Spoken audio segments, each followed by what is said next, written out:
السلام علیکم، بسم اللہ الرحمن الرحیم، نحمد و نصلی علی رسول الکریم۔ سورہ بنی اسرائیل کے 15 مرکزی موضوعات میں سے ہمارا دوسرا مرکزی موضوع حضور اکرم صلی اللہ علیہ وسلم ہے۔ اس کے 6 ضمنی موضوعات ہیں، اور جو چھٹا اور آخری ہے اس صورت میں وہ ہے چلاوطنی۔ آیت نمبر 76 میں سے 2 نکات ہیں یہ بڑے اہم ہیں۔ کفار کی آپ صلی اللہ علیہ وسلم کو مکہ بدر کرنے کی کوشش، اور دوسرا اگر ایسی حرکت کرتے تو ان کی مہلت بھی تھوڑی ہی رہ جاتی۔ اس 76 کو دیکھیں، اور قریب تھا کہ وہ تمہیں سرزمین مکہ سے پھسلا دیتے۔ کیا کرتے ہیں؟ پھسلا دیتے، نکال دیتے ادھر سے۔ ایک لفظ یوز ہوا نا اس کا کہ جگہ سے ہٹا دینا، بھگا دینا۔ تفزونک کا یہ تمہیں پھسلا دیتے زمین مکہ سے، اور کیا کرتے؟ لے یخرجوک، اور تمہیں یہاں سے نکال دیتے، یہاں سے باہر نکال دیتے۔ تو یہ انہوں نے کوشش نکال دیتے، اور پھر اس صورت میں وہ تمہارے پیچھے نہ ٹھہر پاتے مگر تھوڑا عرصہ۔ تو یہ اللہ نے یہاں پہ وارننگ دی ہے۔ تو کفار کی آپ کو مکہ بدر کرنے کی پوری کوشش تھی کہ اور کچھ نہیں ہوتا تو مکہ سے نکال دیں آپ کو، یہ کیونکہ بات سنتے نہیں، اور مکہ میں ان کے خیال میں ہر گھر میں جو فتنہ پھیل چکا ہے، باپ بیٹے کا دشمن ہو چکا ہے۔ آپ اندازہ کریں نا، اتبا سردار تھا اور ان کا بیٹا ابو حذیفہ اس طرف تھا، ٹھیک ہے نا، مسلمان تھا، اب سامنے ہے حضرت مسلمان ہے، عقیل ان کا بھائی دوسری طرف۔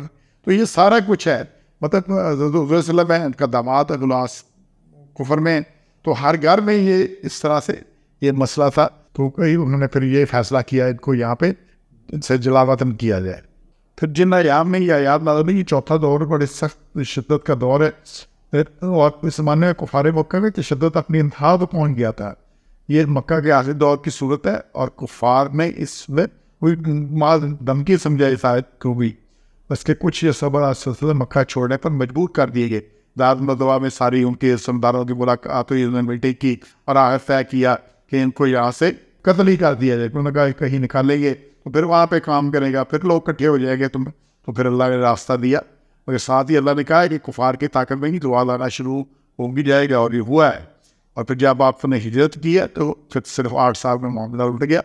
8 سال بعد مکہ فتح ہو گیا، حاکم محکوم بن گئے اور رہن کی التجا کرنے پر مجبور ہو گئے، اور مزید 2 سال بعد عرب سے کفر و شرک کا ہی خاتمہ ہو گیا۔ تو یہ ایک پوری اس میں اس کی بیک گراؤنڈ ہے، اس میں سلسلہ ہوا۔ پھر اسی دور میں آپ طائف گئے، جب مکہ کے لوگوں نے سنا، ارد گرد کے باقیوں نے سنا، تو پھر آپ نے طائف کا سفر اختیار کیا۔ وہاں بھی وہ شرط سند آپ کے پیچھے لگا دی گیا، لڑکوں نے لچوں لفنگوں نے آپ پر پتھراؤ بھی کیا، زخمی بھی ہو گئے، تو آپ بڑی مشکل سے وہاں سے نکل کے آئے۔ تو طائف سے واپسی پر آپ صلی اللہ علیہ وسلم مکہ میں داخلہ بند کر دیا گیا۔ انہوں نے کہا کہ اب یہ شہر سے نکل گیا، اب شہر میں واپس آپ نہیں آ سکتے۔ تو پھر آپ نے مکہ سے بات ٹھہرے، اور پھر وہیں پہ اخنس بن شریک کو آپ نے پیغام بھیجا، سہیل بن عمر کو پیغام بھیجا۔ یہ سہیل بن عمر وہی ہے جس نے حدیبیہ کا معاہدہ کیا تھا، یہ اسی معاہدے میں تھا، اسی کا بیٹا ابو جندل تھا جو اس کے سامنے کھڑا تھا، جس کو بیڑیاں پہنا کے آیا تھا کہ معاہدہ کرتے وقت۔ اور پھر آپ نے مطعم بن عدی کو پیغام بھیجا، پھر اس نے اپنے بیٹے کیا، 11-12 بیٹے تھے، ان کو ساتھ لے کے تلواریں نکال کے اس کی پناہ میں آپ مکہ میں داخل ہوئے، نہیں تو وہ اس کو آپ کو وہاں سے مکہ سے جو ہے نا جلا وطن کرنے پہ مکہ میں آنے نہیں دے رہے تھے۔ یہ ساری بات ہوئی، اور یہی جب بدر کا موقع آیا تو ان کے قیدی بنے، تو اس وقت آپ نے کہا اگر آج مطعم زندہ ہوتا اور مجھ سے کہتا تو ان کو ویسے ہی چھوڑ دیتا۔ اس کا اتنا آسان تھا، اتنی بات تھی، اس میں آپ اس کی پناہ میں مکہ میں گیا، اس نے کہا جس نے ان کو چھیڑا میں یہ میری پناہ میں ہے۔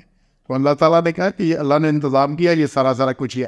دیکھو کفار نے پوری کوشش کی کہ آپ کو مکہ بدر کیا جائے، اور لیکن اللہ نے پھر ان کو وارننگ دی۔ تو یہ کوئی بھی کام آسانی سے نہیں ہو جاتا۔